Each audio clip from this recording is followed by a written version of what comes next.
Good morning. So it's another day. Typically it's Saturday. I will publish a story on No Sugar No Cream, but today I'm taking a break. But yesterday, something happened that triggered all these thoughts within me. So I figured, I want to address it, but I'm not gonna write about it because I got some other things to do. Anyway, um, I do want to talk about Black women and why we can't accept them as victims. So it started from this theme came up for me three different times this week.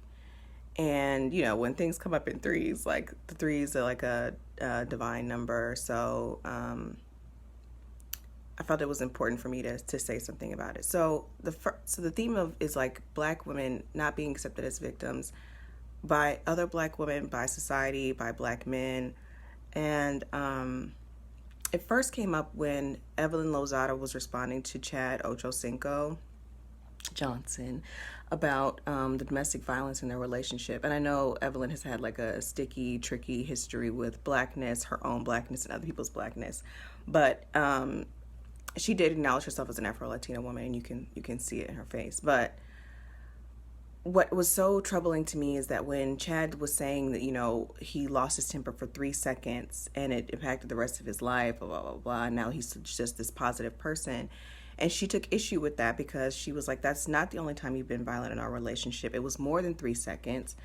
And, here you are, here he is centering his experience in that incident as if she wasn't the victim. And when she spoke about it and was still very emotional, people were like, oh, but haven't you forgiven him? Why do you keep going back and forth? This was so long ago. Why are you still talking about it? And I was just like, damn, like, can we please do better than that? Like, I know Evelyn has been violent, but she does not have to be a perfect person to be a victim. And I'm not, if I were her, and as I told my friend this week, Brandy at work, like, or over Slack, because somebody's at work, but I told her, I was like, if a professional football player literally slammed his skull into mine, I'm not forgetting that. I'm not getting over that, especially when you're out here lying about the nature of the relationship and what went down in it. No, I'm not doing that. And I don't know why people expect her to do that. You know what I mean? Just because y'all want to like Chad, just like Chad and say that. But let her have her feelings about it. And obviously she's still very emotional about it. So that was the first time. And I was like, dang, because Evelyn has been one way on TV or whatever, we can't accept her as a victim. And y'all don't want to hear her story. Y'all don't want her to say nothing about her own story. Sad. Then the second one was actually a moment I had to check myself because Tamar Braxton, she's in the hospital after an alleged suicide attempt. And my feelings when I first heard it was like, oh, like that's sad, but Tamar has a lot of stuff going on, and she should have maybe taken a step back, just completely callous and not really concerned or thoughtful about it at all. And that's because I don't really like how she carries herself, but that's not the point. Like, and I think it wasn't until I read somewhere that she was admitted to the hospital and she was stable but unconscious, and I was like, damn, like this woman has a child, she's a sister, she has fans, and she deserves the opportunity to do better for herself and for her child or whatever in her relationships. But I had to check myself, like, why when you heard that she had attempted suicide, did you not feel more sympathy for her?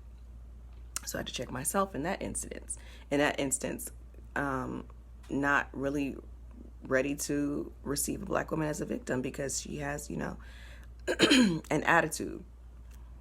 And then lastly, Megan Thee Stallion, she tweeted today or yesterday that Black women are so unprotected, and while y'all are out here making memes and jokes about her being shot, this was very painful for her physically and psychologically. Like, she said she's really traumatized. And, that wasn't surprising to me because Megan is a woman who is empowered by herself. She empowers herself. Men enjoy what she does, but she's not here performing for men. She's, I guess, a statuesque woman or whatever. I wouldn't even say people said she's big. I wouldn't say she's big. She's tall. Um, and people were likening her getting shot to like Della Reese in Harlem Nights. I'm like, that was a comedy skit. Like, she was really shot at close range by somebody she probably knew. And that's fucked up. And to still not see her as a victim, to make jokes about that. I won't even talk about 50 Cent because y'all know he been trash. Still trash. It's just really sad. And I'm just like, we really have to do better in seeing black women as victims and accepting their stories as victims and holding space to be empathetic to them. It doesn't matter what you feel about them, how they carry themselves, what you like or don't like about them. They still are victims in a lot of different instances, and we should be ready to hear that story. So, like, as we're dismantling or trying to dismantle all these racist